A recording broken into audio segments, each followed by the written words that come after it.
All the best, Toastmaster Amber, for the speech. Thank you very much. Sorry. Toastmaster Amber, the fault in the stars. The fault in the stars, Toastmaster Amber. Am I audible and visible clearly?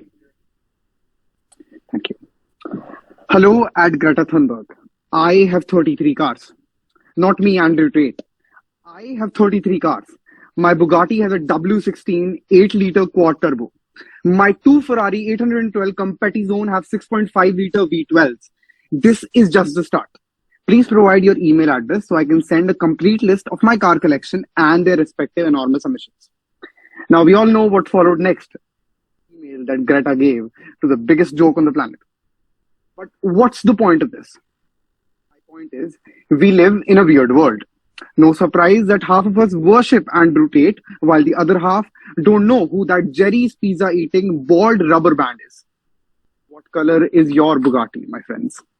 If the likes of Donald Trump and Andrew Tate and the lies peddled by their fan base weren't enough, some people woke up one day and decided that everything wrong that happened to them was a result of the position of the stars and the planets in the sky. Yes, that's right. Ladies and gentlemen, on this episode of the things I want to rant about, we are going to talk about the absurdity of zodiacs, tarot cards, healing stones, crystal balls, feng shui, and the absolute nonsense of all of these concepts. Zodiacs are, allow me to say this, just comical and hilarious. Based on the position of the stars at the time of your birth, you can be a lion, a crab, or a literal bucket of water. I am the literal bucket of water. I am an Aquarius. Today is a day of firsts. First time Toastmaster Aditya voluntarily chose to display any emotion other than his usual caring, loving, warm, and cautious self. The first time for my best buddy, Toastmaster Sherab, to stay on the stage for more than 2 minutes at a time. We're still waiting for his icebreaker though. The first time, 2 new recruits came up on the fabled Toastmaster stage, albeit virtual, and gave their icebreakers. But alas, today is not the first time someone will believe in the quackery of astrology. Do you know something? I don't even blame them. They're not alone. The greatest and mightiest emperors to have ever set foot on earth believed in horoscope and astrology. Abu il-Fazl ibn Mubarak, Akbar's mentor on policy and the official chronicler of the Mughal Empire, which ruled much of the Asian subcontinent at one point, had a genuine interest in astrology. The science of astrology, although that's an oxymoron itself, dates back thousands and thousands of years to the second millennium BCE. I can't help but scratch my head knowing that humanity has stepped foot on the moon, but there still exist full-length newspaper ads on why wearing yellow this Saturday will help me clear the United Public State Commission or Union Public State Commission or whatever the UPSC is. I'm anyway not going to clear it. So my question is, why do we still fall for feel-good hocus-pocus baloney? After decades of learning from its mistakes, why is humankind still believing in your average neighborhood tarot card reader? Well, I am no astrologer, but here's my take on this.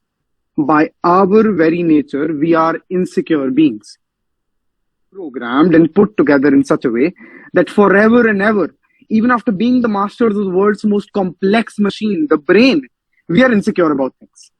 If we finally buy the swanky new Hyundai Elantra we've been eyeing for so long, the neighbors seem to have added one more C-class to their car collection. If we start going to the gym and start building muscles and getting ripped, we lose all the time on our hands and can't hang out with the beautiful women in town. If I have an active social life and a healthy sleep schedule, my grades start to fall off the peak of the Kanchenjunga. Problems, big or small, are the constant, incessant, and integral element of our lives, and none of us can ever escape them. Then, running away from them is futile. Embrace them and take actionable steps, rather than hurriedly rushing to the failed shrink-turn-fortune teller in your neighborhood. No, Karen, your venture isn't failing because Feng Shui says you put your toilet at the wrong place, my friend. It died because you blew off your seed fund by buying fancy lingerie at Victoria's Secret. Survival of the fittest. Charles Darwin, class 10th. Science, chapter 9, Heredity and Evolution. You all remember that here. Give me a show of hands. Very good. We have a very informed crowd. Good. It is this competition for survival that keeps us motivated. But sometimes this competition for being better than everyone else leads us astray. It makes us fall into a rut and start giving our time, money, and attention to the snake oil salesmen that surround all of us. To summarize, human desires can never be satiated. Lust of ours leads us to flirt with the idea of seeking knowledge about the future. We fall down the rabbit hole and become aware in this machinery of folly and falsehoods. The poet Nida Fazli writes this in her words very beautifully. कभी किसी को मुकम्मल जहां नहीं मिलता, कहीं जमीन तो कहीं आसमान नहीं मिलता. No being ever gets everything they desire. There's always something far, far away from their reach, and they never get that. Thank you very much. That was my time. Back to the Toastmaster of the day.